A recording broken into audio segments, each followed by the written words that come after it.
এবছর অর্থাৎ ২০২৪ সালে জন্মাষ্টমী তারিখ ও সময়সূচি আসুন জেনে নেওয়া যাক। তবে তার আগে সবাইকে অনুরোধ করব চ্যানেলটি সাবস্ক্রাইব করে পাশে থাকবেন। ধন্যবাদ। জন্মাষ্টমী হিন্দুদের একটি অন্যতম বার্ষিক উৎসব। জন্মাষ্টমী ভগবান শ্রী বিষ্ণুর অষ্টম অবতার শ্রীকৃষ্ণের জন্ম উৎসব পালন করা হয়।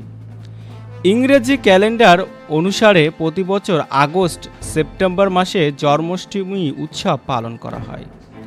বৈষ্ণব ধর্মের জন্য এই উৎসব খুবই গুরুত্বপূর্ণ।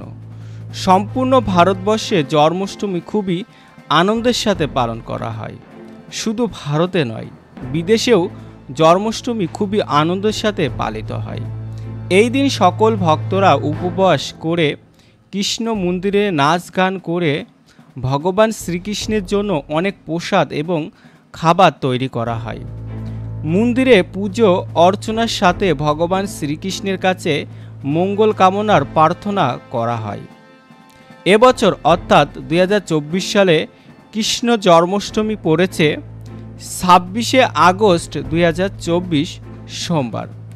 জন্মাষ্টমী পড়েছে ২৬শে আগস্ট সোমবার ২০২৪। সবাই অনেক ভালো থাকবেন, সুস্থ থাকবেন। ধন্যবাদ। জয় ভগবান শ্রীকৃষ্ণের জয়।